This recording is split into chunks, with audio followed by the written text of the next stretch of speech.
তো ইউটিউবে এক আপুর পরোটা রেসিপি দেখে আর কি আজ আমি পরোটা বানাবো। তো আপুকে আর কি কমেন্ট করে বলছিলাম যে আপু আমি আপনার পরোটার রেসিপি আর কি বানাবো আমি বাড়িতে।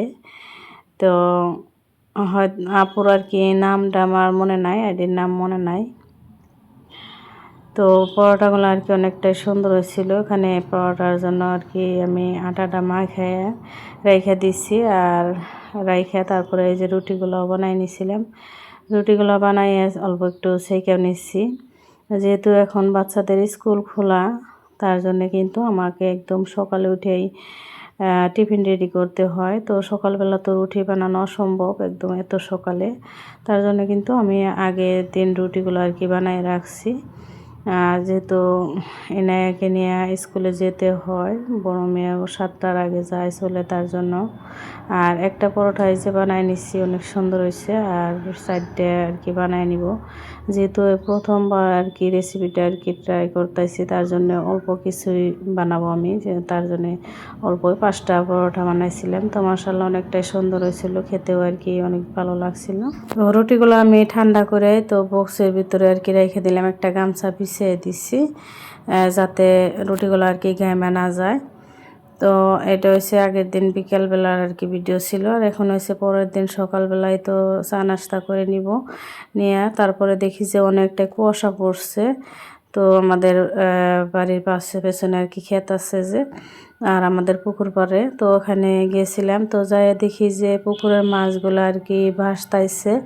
তখনও আর কি দেখছিলাম না যে মাছগুলো মরে গেল, মরতাইছে। তো মরা নাই তখনও আর কি ভাসতাইছে উপর দিয়ে। তো ভাবছি যে এমনিতে আর কি ভাসতাইছে, তারা যে আর কি মাছগুলো যে মরবে তো ভাবি নাই কখনো। তো দেখে আর কি বাড়িতে চলে আসছে, এসে আর কি রান্না বসাইছি। তো ওই সময় আর কি আমাদের পাশের বাড়ির এক ভাবি আর কি ডাকতাইছে যে তোমাদের পুকুরের মাছগুলা মরে গেতাইছে। তো কিভাবে এতগুলো মাছ আর কি মূল, অনেকগুলো মাছ কিন্তু মারা গেছে। তো প্রায় 2 কেজি করে হয়েছে গ্লাস কাপ মাছগুলা। তো অন্য মাছ মরে নাই, খালি গ্লাস কাপ মাছই মরছে। তো সবাইকে বাগায় দিয়ে দেওয়া হয়েছে। আর এখানে কিছু মাছ আছে, তো দেখতে পাচ্ছেন। তো আমাদের পুরান বাড়িতে দিয়েছি, আরও এক ভাবিকে দেওয়া হয়েছে। তো সবাই আর কি বাগায় নেওয়া হয়েছিল মাছগুলা। তো অনেক এখানে আর কি 6টা মাছ দেখতে পেলেন, আমরা 3 বাড়িরে নিচ্ছি আবারও। আর পুরান বাড়িতে তো আগেই দেওয়া হয়েছে, আর একজনে আগেই নিয়েছে। তো ওখানে আমি ডাল রান্না করতেছিলাম সকালে, আর হচ্ছে বেগুনের পকোড়া ভাজি করতেছিলাম। তারপরে কিন্তু মাছ এই তো মরল যে, তো সেখানে গেছি। তো মাছগুলা এই তো কাইটা ধুয়ে নিচ্ছি, এখন আর কি ফ্রিজে রেখে দিব বাগে বাগে। তো সবগুলা মাছ আমি সুন্দর করে আর কি রেখে দিছিলাম। তো এখন হচ্ছে পরের দিন সকালবেলা। তো আজকের ভিডিওটি হচ্ছে 3 দিনকার মিলে আর কি ভিডিও শেয়ার করতেছি।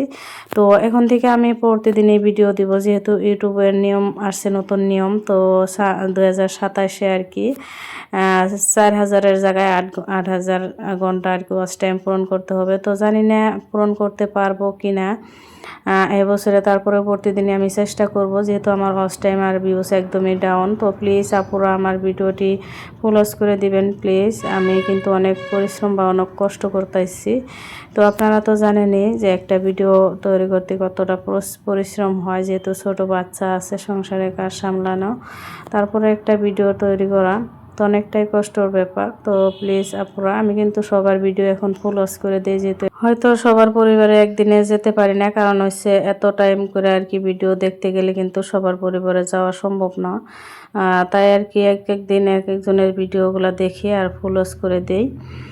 তো এখন হচ্ছে পরের দিন সকালবেলায় তো আবারও চা নাস্তা করে নিতে এসেছি, আর বাচ্চাদের জন্য টিফিনও রেডি করতেছি। এর জন্য পোলাও বানাইছি, আর হচ্ছে বড় মেয়ের জন্য নের আব্বুর জন্য হচ্ছে খিচুড়ি। তারপরে যে ওদের জন্য টিফিন রেডি করে এখন রান্না করতে চলে আসছি, বেগুন দিয়ে মাছ দিয়ে রান্না করব।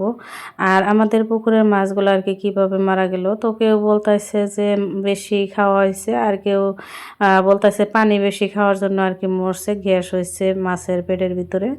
তো প্রায় 12-13টার মতো গ্লাস কাপ মাছ মরছে, তারপরে আর মরা নাই, মেডিসিন দেওয়া হয়েছে, তারপরে আর মরা নাই কে, মাশাআল্লাহ আলহামদুলিল্লাহ।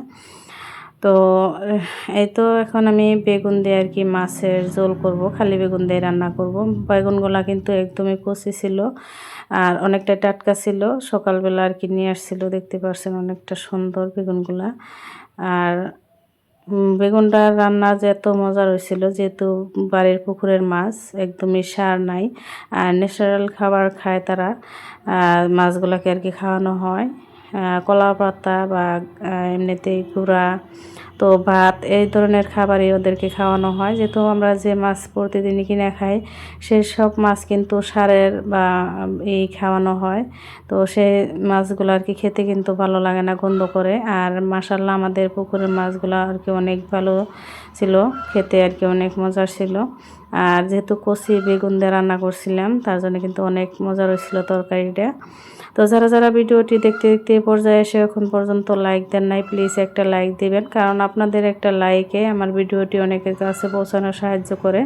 আর যারা আমার ভিডিও রেগুলার দেখেন, কোনোদিন আর কি কমেন্ট করেন না বা তাদের কোনো চ্যানেল নাই, তারা আমার ভিডিওগুলো ভালোবেসে প্রতিদিনই দেখেন, প্লিজ একটা লাইক দিয়ে দিবেন। আর যদি সাবস্ক্রাইব না করে থাকেন, আপনারা একটা সাবস্ক্রাইব করে আমার পাশেই থাকবেন এইভাবে।